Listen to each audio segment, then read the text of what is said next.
I sat down and he showed me the scene we had just finished. And he shut the He goes, okay. And he goes, okay. And I go, okay. They're gonna keep coming. We can't hold them off forever. Arm up! Move, move, move! Shoot the roof! Hello, everybody. I'm Nikki Novak, and welcome to Fandango's Big Ticket interview for The Dog Stars. And I am here with the esteemed cast and Sir Ridley Scott, my favorite director to talk to. Oh, you're just saying. Wow. I'm not just saying that, I promise you. huge. Very excited to be sitting down with all of you. Hello. Saw this film a couple of nights ago in IMAX as it was intended, and it has so much heart. It has spirit. It has your pacing, and you just take us through this journey of left and right turns. So amazing. But don't take my word for it. You have said you feel like this is one of your best films. So why do you say that? I tend to always say that each time. So they keep getting better and better. Honesty. Yeah, and so, I mean, Absolutely. to use a Gen Z term, you were cooking. So what were the ingredients in this one that made you What is the Gen Z thing? cooking? You mean cooking at a stove? You were cooking, meaning it was awesome. Oh, was it? Oh, Yeah. okay. So what You were know, the- I think I've done quite a few movies, and each time you learn something, each time you make mistakes, and to me the edit is the final script, and so when I'm filming, I let the editor get on with it. So when I finish the movie shooting, I can then look at a rough cut and go this, that, and that. Yeah. So I clean myself of what I'm doing each day, and then see it when put together at the end. This could sound like a generic question, but you say that every time you do a film, Yeah. you want to do something new you've never done before. So what was new for you? This new thing was a great book to begin with, and I've read so many scripts over the years. I tend to develop things myself because a good script landing on your desk is rare. And it's simple. Alien landed on my desk. I went, what? I was the fifth choice after Robert Altman. Why would you offer Robert Altman that's Alien? cool. He must have said, what? So I said, I'll do it. Then the next one would be Martian. They thought they didn't realize it was a comedy. And they say comedy. I said, well, how can it not be funny when a guy survives by growing food from his own poo? Right. This is exactly what I wanted this interview I mean, to be, by the way. that's science. Yeah. And then this landed from Fox said, what do you think of this? And I go, wow. You know, within a page and a half, I could become so experienced with screenplays. I know literally the first page, if I'm in good hands. And after 50 pages, I start to sweat in case they drop the ball. He never dropped the ball. I said, I'll do it. Wow. Great answer. Great Yes, answer. I know, but otherwise I go in depth about character and heart, and I don't do that. It was all there. But it does have the character and the heart, and that's Well, testament we found to it. Yeah. Ridley, to the He cast. was the odd couple. Oh. What I loved was the odd couple. Yeah. But he talks about that, and he just said he's resistant, and I was resistant. And he would look at me, and he's like, what's the problem? Jack Lemmon, and Because- who's the guy Jack Lemmon with the other guy did the odd couple. Famous thing. Oh, Walter Matthau. Walter Matthau. Rathman. Jack said, if you clean that ashtray one more time, I'll bring you with it. So they were kind of the macho odd couple who kind of hated each other, but when he decided to leave, it was marvelous because he was hurt and vulnerable. That was fantastic. Yeah. Well, let's talk about, first of all, I want to talk about The Odd Couple, but also your style of filming is unlike any other filmmaker because you have all of these cameras. And you are filming, you are not doing a close-up and then a close-up and waiting around on set. And this was an adjustment. I'm going to go to you, Josh, first, because you're the one who notoriously had the biggest adjust for this. And you were Why do you say that? Because you have said Because of something that I said. you said you were scared, but then you're like, I said I oh, was going to quit. hold on. I was scared, but that's the thing. He trusts it, and Yeah. he knows that there's going to be a reaction because we talked about it. There was a reaction, and there was a reaction because it's different. You're looking for the diamond, you have a blueprint, and then you're looking for the diamond. He trusts that because he knows his process. But if you come in there, and you have 4 cameras, and you've rehearsed a little bit, but you're finding it as you're doing it, but it's being filmed, and then 6 takes later, it's over. not just Or like that. 2 takes. I said, or like 2 takes. Or like 2 takes, and it's over, and I'm looking at him, and that I'm like, one, and you're like, all I right, don't babe. want my career to end now. Like, that's not. I'm going to But then there was, Shot the but there was, fucking answer this again. but there was one thing where he looked at me, and he kept looking at me. He was like, "Are you good? Are you good?" And I was like, "Not really." I'm And not then he good. goes like this, and then he went like this, and it was, and I know this is rare, and I know that this was like a special moment. But then he brought me into his trailer, a scene that we had just done, that was already rough cut On 6 cameras. on 6 cameras, and then he said, and he showed, I go, I sat 1, down, 2, and he 3, showed me 2, the 2, scene we 4, had 6. It was just already finished. cut. And he shut the He goes, okay. And he goes, okay. And I go, okay. We're good. And then it got real. But Then can it I was can like, I answer it now, Yeah. okay? Because I put up with this each time with actors. Because first of all, you got to cast well. I cast great I'll say. every time. They're always great, and from that, I've seen everything they have done. I worked with them already, being a bad cop. Everything they've done, so I know it's in there. And when I say read, I will not talk about it. Just read. I want to see what you choose to do and how you choose to do it. Because right there, you show your hand. I said, I'm in good shape. This person is going to need help or not. I'll just watch and say more, less, more, less. Jacob, you notorious. It's a story. I don't know if this is true or not. That after one of the first takes, you said that Ridley was like the Wizard of Oz. He's behind this curtain and he's got all these cameras going. And he walked out and he said, "F me, you're pretty good." Do you remember that moment? Yeah, he gave me the finger as well. At the same time, with a cigar in his mouth. Is that like the seminal Ridley Scott moment I've been? Listen, I'll you know, come and say arguably- more if you want. It was honestly, arguably one of the coolest moments on a set. Where we had a few moments where you're under these enormous mountains in Italy, and Ridley's barking at you from his trailer, and there's 11 cameras and Italian grips running around. It's just total chaos, and it's all live and real. And there's something about that like people don't make movies like that anymore. There's another reason why, because I was 2 months from a knee replacement, because I couldn't walk. And oh yeah, I remember that. I forgot hate that. it. I remember you touching your toes, though. And yeah, I was showing off. Yeah.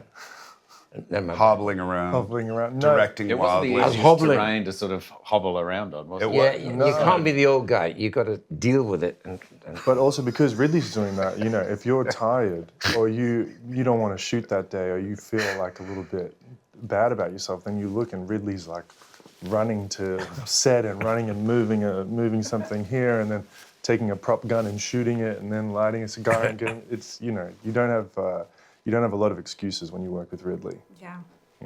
So I want to talk about each of your characters a little bit, and I'll go back to you. Hig is this guy, and apparently the author of the original book was on set and actually wept when he saw your performance because he felt like you really embodied him. I don't know if that's true or not, but who is Hig to you? I think they wanted a Because- bunch of other actors before me. So. Well, you always bring such a soul to your performances, and it really was felt. And I've only started the book, but I feel like you really brought that spirit. So, who is Hig to you? Because he's this guy that's almost searching for the past. He keeps flying out on his plane. I feel like he feels like if he flies far enough, he's going to find the past. Yeah. oh, that's a tough Kind of answer. cool. That is, I mean, you gave me my answer. I actually, I'm not sure because I really found so much of this movie while I was on the set. Because similar to Josh, I mean, not that this was specifically about the screenplay, but I had a lot of trouble with the screenplay initially, trying to figure out what it meant and what it meant to me and what to do. And I didn't really have any ideas. And I sort of just kind of flew by the seat of my pants and trusted Ridley. And he gave me a lot of space just to sort of figure out what it was. So I don't really have a specific answer. It was really, this whole movie, and you can attest to it, kind of was, as corny as it sounds, about trusting a process that he said would work, that he set up for us, And a process that you, strangely enough, in the beginning, as reactive as we were to it, became addictive. Yeah. And isn't that the way we want to work? You want to work as actors, high wire right? part of You it, want yeah. Because it's an that. old school way of Yeah. working. You know, you have a blueprint and you're looking for the diamond and you're saying, look, let's cut this and let's try this and let's, you know what I mean? It's staying open for the magic to possibly land somewhere. But while you're in the process, it's fucking chaos. And And also Peter's- I like catching accidents. Accident being that you have to wing it. Yeah. Theatre really is the actor's medium. And I say, think about one night, how long you rehearse a play for? 3 months? What do you talk about for 3 months? So, but you do. So then one night... Ridley doesn't You don't believe even in want to it. rehearse. You don't want to rehearse for one an night, hour. one night you're standing by the curtain, there's 1,000 people out here, and there's a PA across the stage which is going talking 1, about? 2, 3, you're on. And you walk on, you're on your own for an hour and a half. So I like to give you that freedom by 6 or 11 cameras. I just say action, and you're on theatre.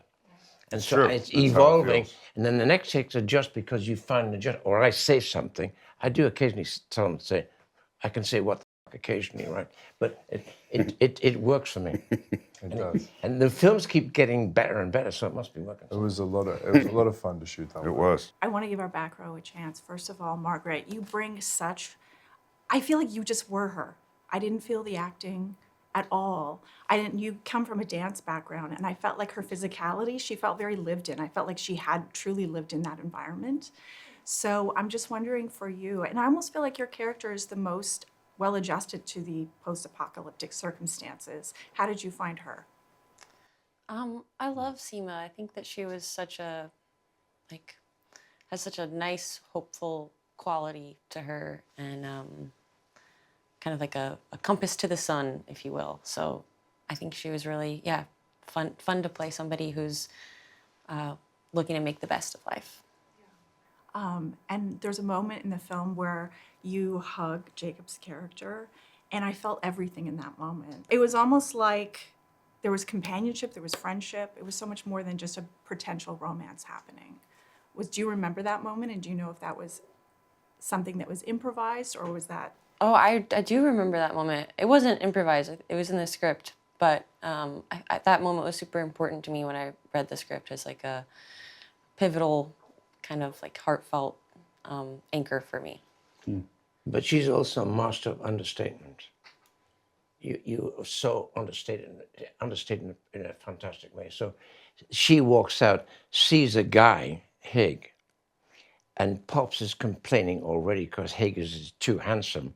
And of course, Pops and Seema have thought about if our time is together, not indefinitely, but one of us is going to go, and it's going to be Pops first. So he must be concerned about what will happen to her. So of course they're both hoping to meet that possibility, and here he is. And so her understanding when she looks at Hig, got his hands above his head, is great because it's understated, but it's like what? Yeah. It's hard. It's hard to balance the big spectacle with that. Pops is. You always bring it. This is such an incredible character. He's quite young. Look at him. He is, but you know what I love about your character too? You get these great one-liners that Ridley, I'm sure, gave you, within the script, but also just the humor. There's always humor in a Ridley Scott film. Yeah. Even in dramatic circumstances. The levity in the story was really fun for us all to sort of tap into, because obviously the story and the narrative and the book itself is extremely sort of heavy in a way, but it's a really beautiful kind of dreamscape, this kind of odd future that might actually occur. And so obviously, as the sole remaining parent of this daughter, this wonderful daughter who I want to be taken care of, I want a good future for her, but of course he's automatically, instantly very protective of her when he comes along. So it's a funny place that he sort of finds himself in. But yeah, I think the one-liners and the humour that he's able to actually find in himself, because he's a pretty grumpy bastard, isn't he, old? But he knows Grumpy bastard's so good. they should go with him. Yeah, absolutely. And it's not just about a potential romance. It's a sort of a statement about the future of humanity as well, these two You're people. fighting the logic of it, and you Yeah. know the logic is correct. Yeah. Speaking of grumpy bastards, your character, not you, of Let's all course, look at Josh. Speaking of grumpy bastards, Josh. I know. Your character could have been one note. He could have been a guy that was just a tough guy. He has a man cave. He could have been, but you brought, I almost think between the two of you, this is the odd couple. On the surface, you feel like your character might be the most sensitive one, but there's a moment in the film where you show a different side. So can you talk about creating this character? And then I would love for you both to talk about this odd couple dynamic, both on and perhaps off the screen, because I know you guys have been But I think ribbing each other a lot. that's the character. I mean, you prep and you do all this stuff, which I don't know in this movie if it made a difference or not. It was reaction to him. It was reaction to him personally, and a reaction to the idea of how the character is the odd couple, which he talked about since the beginning. What? But the link is his resistance. So you do one cut, some pose with two cows behind him. He's standing there. I'm not going to go down there. When he goes down there, he is the key to the emotion. When he picks up that guitar, it's everything. Right. But I remember, like, even when he left in the plane, there was a thing, and it wasn't planned, but it was a hand on the window. And I remember he was like, that's it, because this is the couple. He's saying, look, I want to protect, this is all about protecting. It's all about this kind of feral military, all this kind of stuff. But really what it comes down to is, why do you have to go seek somewhere else? But it said, sorry This about thing, your dog. this heart It said, thing. sorry about your dog. Oh, Sorry about yeah, your dog. sorry about your dog. And then See, that, I yeah. don't know what's going on. But this is the relationship. Why do you need to look elsewhere? We have everything you need emotionally. Well, I think everybody's going to watch this and be like, I'm more this character, or I'm more, they're going to have you feel it in your head, like which person I would be more like in that situation, but who knows? I don't have a lot of time left, so I'm going to just go round robin. Very cliche question, but your most seminal or favorite Ridley Scott film for the cast? He's arguably made like a collection of the greatest films ever made, so it's so hard. Which one? You. Yeah? Yeah. What are you talking about? There you go. I would say Blade- Prometheus, which I was fortunate enough to get to be in. But And definitely. that did the whole 9 yards on AI. Okay. I'm gonna say Black Hawk Down. I remember renting it, and I remember that cast. I was like, what? How did you get all these people before they were even? There's too many. There's so You can't, many. that's what I was Thelma going to and say. Louise. It was Yeah, like, with 1 there's minute. Thelma and Louise, Louise, there's Blade Runner, Alien. Alien. I mean, it's endless, man. And if American we lived Gangster. in a world like the American world of Gangster- Dog Stars, American not getting to Gangster's see really Ridley's films important. anymore would I mean, talk about a guy who didn't wrapped follow it all up. a thing. It's like, oh, I have my thing. And then he'd flip it on its head and then flip it on its head again. And yet every movie is great. Where are you going? You can't leave. Sit down. Don't leave. This is going so well. Is it? It is. Thank you very much. I'll give you the final word. Yeah. Okay, so he was kind of not that friendly on American Gangster initially. And so it comes to the moment when he is the bad cop and he's against the heavyweights. And he's got his favorite car is a done-up Thunderbird. He comes to the front door of his house, which is too good for a cop. So he's deformed, he's doing that. And on the doorstep is a turkey in a cage going, wah, wah, wah. And I warned him, I will warn you when the car explodes. And I didn't. I said, you're going, wah, wah, wah. And he's acting, I let the car go. He nearly hit the roof. Connie real went, just did reaction. that. And then he's going to commit suicide. And he said, yeah, but I'm sitting in the bedroom drinking tea and having a cigarette. I put the thing in the tea bowls over and I blow my brains out. With this maid in the house, I said, yeah, but she's on the vacuum cleaner. He said, got it. That's it. Genius scene. Don't forget anything. Dude. Look, I know we have to wrap it up, but this is really important. This is a great to who he is. I sent him an email, and that character was supposed to commit. No, he was supposed to get reamed by the cops. Yes. And found in his garage. Yes. And I said, I think he should commit suicide. And he didn't answer me for a long time. And then one day they got a knock on my door and said, Ridley wants to see you. And then walked in and he said, how do you see it? And I was like, okay. And it was kind of, I was like, oh, I got to Swimming do pool. this now. And then as I talked, he drew. And then what he drew on 4 different pieces of paper is exactly what we shot. It's genius. It's Well, genius. not really. We do speak in pictures. It is movies and not sound radio. Not a radio play, it's a film. It's not typical. There's but if you- nothing typical about him. Thank you all so much. Thank you. Thank you for your stories and thank you for a brilliant film. And tickets for the Dog Stars are on sale right now at Fandango. I highly recommend it and I recommend you see it in IMAX, and thanks for watching.